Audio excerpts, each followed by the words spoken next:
Race number 2 at the Pirelli Spanish round gets underway.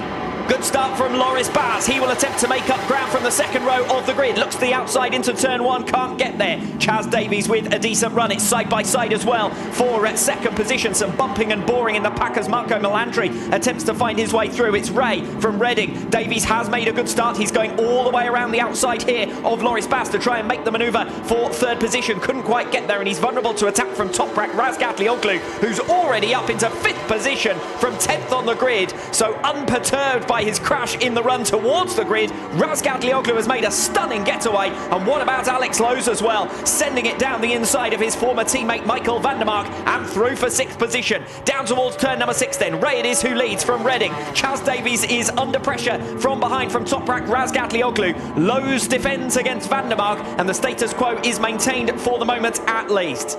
Yeah, and you can see at the front of the field, Jonathan Ray once again able to make a great start off the line, and he's left with absolutely no challenge on the run down in towards turn 1, but he's certainly going to face a challenge now from Scott Redding. He's up there in second spot. He'll also feel that he's got Loris Baz behind him as a little bit of a rear gunner. So for Scott Redding, all he's going to do is focus on the number 1 Kawasaki, Jonathan Ray. Chaz Davies will be eager to get through quickly on Loris Baz here to ensure that he can stay with Ray and Reading at the front, although we know that Loris Baz has had the pace to go with the front runners. He hasn't quite had the longevity on the evidence of what we saw in race number 1. Ray, Reading, Baz, Davies, Razgatlioglu, Lowe's with a great start, van der Mark with a stinker, Haslam, Gerloff and Laverty rounding out your top 10 as Razgatlioglu dives for the inside of Chaz Davies going into turn number 13.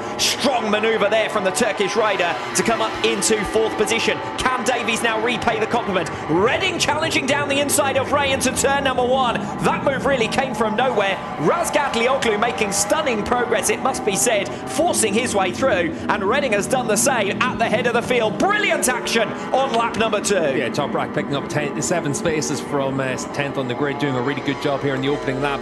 Chaz Davies doing a good job too, though, to be able to hold on to those kind of positions. Let's see if he's able to attack on Toprak. Problems for Eugene Laverty, who ran off onto the gravel trap, who was sitting just on the fringes of the top 10. So miserable weekend for Eugene Laverty, and the BMW outfit continues. Tom Sykes has dropped 7 places off the line. He's already down to 13th position as we see Alex Lowe's making his manoeuvre here on Loris Baz. So Baz is starting to go backwards now. He drops down to 6th position. Reading, Ray, Razgatlioglu, Davies, and then it's Alex Lowe's. Yeah, mirror signal manoeuvre there for Alex Lowe's down the straight, and he's been able to make a good start from the third row of the grid to run inside the top 5. But let's see what Jonathan Ray is able to do here against Scott Redding. In the opening couple of sectors, Redding was able to stretch out another few tenths of a second. We know that he had the pace in yesterday's race. We know Jonathan Ray was struggling a little bit in the race yesterday, so Scott Redding trying to set the pace right from the outset. This is what we've really wanted to see. Our top performers have all qualified up through to the front of the field based on what they did